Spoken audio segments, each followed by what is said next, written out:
오늘은 이 역대상을 우리가 이제 강해하면서 먼저 역대상이 어떤 책인가, 어떤 내용을 담고 있는가, 그리고 어떤 성격을 가지고 있고 이 역대상을 통해서 하나님은 우리에게 무엇을 말씀하고자 하는가 하는 것을 우리가 말씀을 통해서 조금 정리하고자 합니다. 이 역대상이라고 하는 이 표현의 그 의미는 이건 순차적으로 이렇게 쭉 기록하는 연대기 그런 뜻이에요. 연대기. 그래서 연대를 따라서 이렇게 기록되어 있다. 뭐 그런 뜻으로도 이해할 수 있는데 특별히 성경이니까 거룩한 연대기 뭐 이렇게 의미를 이렇게 부여하고 해석하는 그런 성경책도 있고요. 원래 히브리 제목의 그 의미는 그때의 사건들 뭐 이렇게 히브리어는 그렇게 기록을 해 놓은 겁니다. 그때의 사건들. 그리고 70인역은 이 히브리 성경을 이제 헬라어로 번역한 것이 70인역이잖아요. 이 70인역의 제목은 생략된 것들에 관하여라고 그렇게 번역을 했습니다. 그러니까 뭔가 생략된 것들을 여기서 기록하고 있다.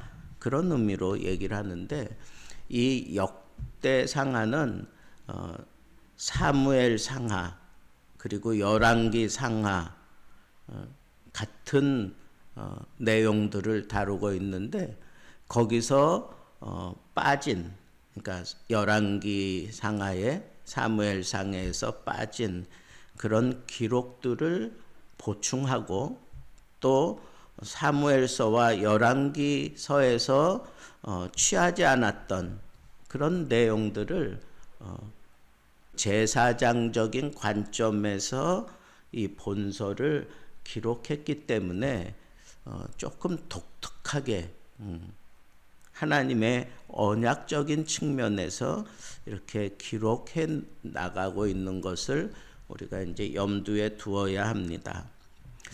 이 저자는 유대 전승 탈무드에 따르면 에스라서를 쓴 에스라라고 그렇게 얘기를 합니다. 그래서 에스라가 느헤미야의 저자인 에스라와 같다는 거예요. 그래서 에스라 그리고 느헤미야 이 역대상하 다 에스라가 쓴 것이다. 그리고 포로 귀환 그러니까 포로가 돌아온 그 시대적 상황에서 이 율법 및 그리고 성전 예배의 회복을 주장한 에스라의 사역과 이 본서 주제가 맞물려 있다라고 하는 것을 우리가 생각해 볼 때 이게 제사장적인 관점에서 선지자가 기록하긴 했지만 주로 다룬 문제가 여기 성전 예배 회복을 다루고 있구나라고 하는 것을 알 수가 있습니다. 그리고 이게 언제 쓰여졌느냐 하면 에스라의 주 활동 시기였던 바벨론 2차 포로들이 귀환한 그 직후 약 BC 450년경에 쓰여진 것이다라고 보고 있습니다. 그래서 이 역대상의 전체 내용을 이렇게 보면 정통 선민의 그 계보가 아담에서부터 포로 귀환까지 그 계보가 1장에는 쭉 기록되어 있습니다. 그리고 10장 넘어가게 되면 이제 선민의 정통 지도자인 다윗 왕가의 첫 왕인 다윗을 통해서 이 선민의 회복을 그리고 선민의 그 언약을 이루어가는 그런 초점을 가지고 기록되어 있는 것을 보게 됩니다. 그리고 이 다윗이 등극하고 난 이후에 그가 크게 두 가지 일을 했는데 영토를 많이 확장을 합니다. 그래서 아브라함에게 하나님이 허락하셨던 그 약속의 땅 거의를 다 이 다윗이 회복하게 됩니다. 그리고 두 번째는 무엇보다도 다윗이 정말 그냥 꿈에라도 하고 싶었던 성전을 짓고 싶어하는 그 마음, 그 중심을 가지고 여호와의 언약궤를 이 성스러운 그 성산에 이렇게 옮겨 놓는 그런 역할을 해내는 왕이 바로 다윗이에요. 근데 이걸 왜 이렇게 중요하게 다루느냐? 이건 제사장적인 관점에서 기록한 책이기 때문에 이 내용을 아주 중요하게 다룬다라고 하는 거예요. 그래서 이 열심이 있었잖아요. 특심이 있었다 그랬잖아요. 자기 스스로도 이 성전에 대한 특심이 있었다. 그리고 뭐 다윗의 말년에 대해서 이 역대상은 끝부분에 가서 다루고 있다라고 하는 것을 알 수가 있습니다. 그래서 이 역대기가 아주 중요한 관점을 가지고 주목해 보는 게 이 선민, 하나님이 택한 이 백성들의 그 혈통을 어떻게 이어가고 있나 하는 것을 아주 심도 깊게 다루고 있고, 그 선민의 그 신앙, 그 신앙의 영웅이 등장하는데 그가 바로 다윗이고, 그 다윗의 그 언약을 어떻게 누가 이어가느냐라고 하는 것을 아주 중요하게 다루고 있습니다. 그러다가 이 다윗과 언약한 그 나라를 결국은 예수 그리스도를 통하여 이루신다라고 하는 것을 이 17장 11절부터 14절에 그렇게 기록해 놓고 있는 것을 볼 때, 이게 이스라엘 백성들은 이 선민 그리고 그 혈통, 그리고 그 혈통을 따라 다윗이 등장하고 다윗과 하나님과의 그 언약을 그 혈통을 따라 끝까지 지켜가잖아요. 북이스라엘은 여러 차례 왕조가 변하지만 남유다는 이 혈통을 지켜냅니다. 그래서 결국은 예수 그리스도가 등장할 때까지 그 언약 백성의 그 혈통을 지키다가 예수 그리스도가 등장하게 되는 것입니다. 이러한 내용들을 이제 우리가 앞으로 하나하나 이렇게 살펴가게 될 텐데, 특별히 이 에스라가 이 제사장적인 관점을 가지고, 그리고 하나님과의 언약, 그리고 그 선민의 혈통, 그리고 이 하나님을 섬기는 그 예배, 이런 것들을 아주 중요하게 영적인 그런 시각을 가지고 보는 것이 바로 이 사무엘 상하, 열왕기 상하하고는 다릅니다. 그래서 사무엘 상하, 열왕기 상하는 어떤 역사적인 그런 사건에 초점을 맞춥니다.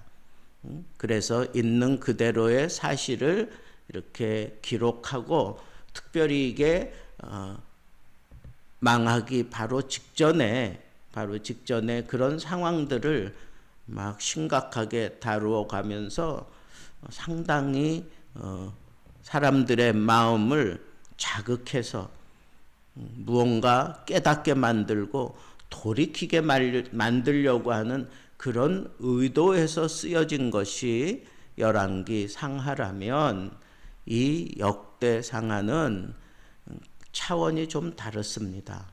영적인 차원에서 이 말씀을 쫙 꿰가지고 이렇게 기록했기 때문에 열왕기 상하는 과거 지향적이라면 이 역대기는 미래 지향적이에요.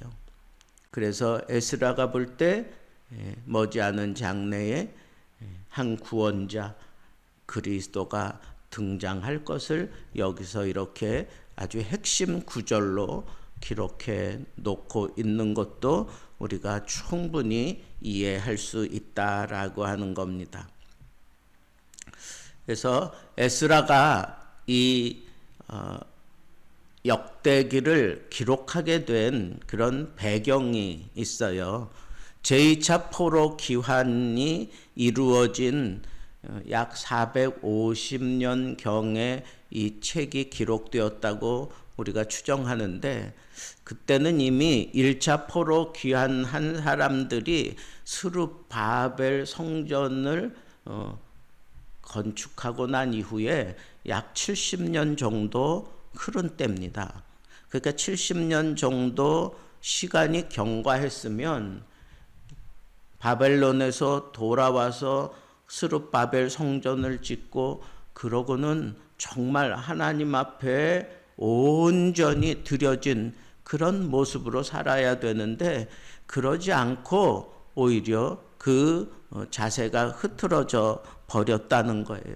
하나님의 영광이 분명히 임할 것을 기대했지만 그들에게는 하나님의 영광의 표식이 별로 나타나지 않았기 때문에, 그리고 이방 민족으로부터 계속해서 어떤 박해를 당하고 심각한 위기에 처하는 것을 그들이 힘들어하고 괴로워하면서 이 성전에 대한 열정이 식어진, 예배에 대한 열정이 사라진 그런 때에 이걸 다시 회복시키기 위해서 영적인 시각을 가지고 기록한 책이 바로 이 역대상입니다.